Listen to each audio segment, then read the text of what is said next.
আমি শাহরিয়ার মোর্শেদ খান, রাজশাহী বিশ্ববিদ্যালয়ের গণযোগাযোগ ও সাংবাদিকতা বিভাগের অনার্স ফাইনাল ইয়ারের একজন শিক্ষার্থী এবং আমি রাকসু নির্বাচনে প্রতিদ্বন্দ্বিতা করতে যাচ্ছি আমার পদ মিডিয়া অ্যান্ড পাবলিকেশন পদে। আমার বয়স 51 বছর। আমি আশাবাদী যে শিক্ষক শিক্ষিকা কর্মকর্তা কর্মচারী বা শিক্ষার্থীদের বড় একটি অংশ আমাকে চিনেন এবং অনেকে আমাকে খুবই ভালোবাসেন, অনুপ্রেরণা দেন।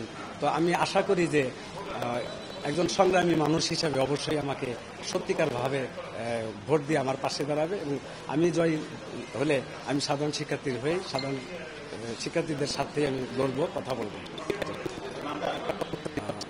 আমার নাম শাহরিয়ার মোর্শেদ খান।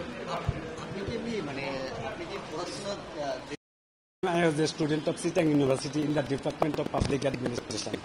But for the familial causes, before the day of final exam, I had to come back home. At least 14 years, I was appointed in various posts under Bangladesh Chittagong Export Processing Zone. But after passing those years, I take a decision. Once upon a time, I will be the student of public university, and age will not be fact to me.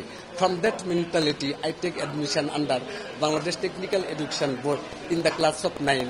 And after passing SSC, I take admission in the Rajshahi Board as SSC student, and I fight in the admission test of 2021 session of Rajshahi University, and now I am a student of Mass Communication and Journalism Department, and honors final year is running.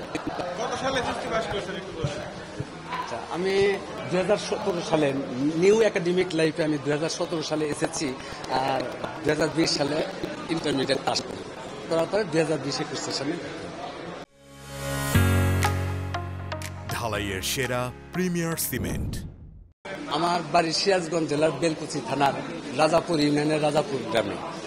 আমি ব্যক্তিগত জীবনে আমি বিবাহিত। আমার স্ত্রী এবং 4টি মেয়ে কন্যা সন্তান রয়েছে। তো 4টি মেয়ের মধ্যে বড় মেয়েটি ইতিমধ্যে বিয়ে দিলাম গত মাসে। তো মেয়ের জামাই অর্থাৎ ছেলেটা রাজশাহী বিশ্ববিদ্যালয়ের population science and human resource ডিপার্টমেন্টের অনার্স ফাইনাল ইয়ারের শিক্ষার্থী। আমি শহীদ হবিবুর রহমান হলের একজন আবাসিক শিক্ষার্থী এবং আমার মেয়ের জামাই শহীদ জিয়াউর রহমান হলের একজন আবাসিক শিক্ষার্থী।